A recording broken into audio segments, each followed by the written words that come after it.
Hi friends అందరికీ, నేను మీ మనీషా. ఈరోజైతే నేను సోరకాయ పెసరపప్పు కర్రీ చేస్తున్నాను.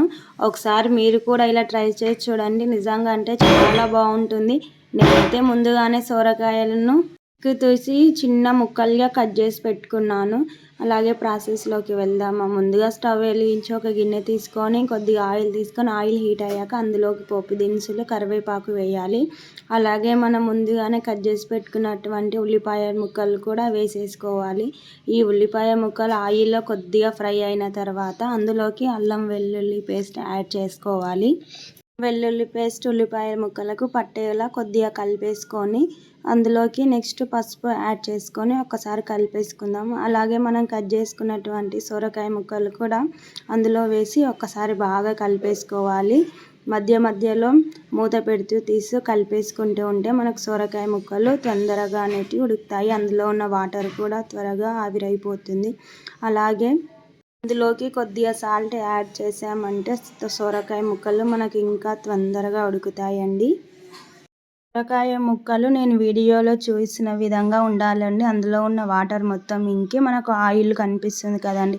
అప్పుడు మనం ముందుగానే కట్ చేసి పెట్టుకున్నటువంటి ఒక 2 టమాటా ముక్కలను యాడ్ చేసి అవి కూడా కొద్దిగా ఫ్రై అయ్యే వరకు కలిపేసుకోవాలి. బాగా కొద్దిగా గుజ్జులాగా రానివ్వాలి. ఇందులోకి నేనైతే ముందుగానే కొద్దిగా పెసరపప్పునైతే ఉడికించేసి పెట్టుకున్నాను. కొంతమంది డైరెక్ట్గా కూడా ఉడికిస్తారు. అలా కంటే ఇలా కొద్దిగా సపరేట్ ఉడికించేసి యాడ్ చేసుకుంటేనే మంచిగా అనిపిస్తుంది. అందుకే నేను ఇలా చేశాను. మూత పెట్టేసుకొని ఒక 2 నిమిషాలు ఉడకనిద్దాం. తర్వాత టేస్ట్కి తగ్గ కారం యాడ్ చేసుకోవాలి. నెక్స్ట్ ఏమో మసాలా అండి. ఇది ధనియాల పొడి యాడ్ చేస్తున్నాను. నేను వేరే ఏ మసాలాలు అయితే యాడ్ చేయట్లేదు. ఒక్కసారి కలిపేసుకుందాం బాగా. అలాగే మనం దీంట్లో ఇంకా వాటర్ యాడ్ చేసేసుకోవడమే లాస్ట్ అండి.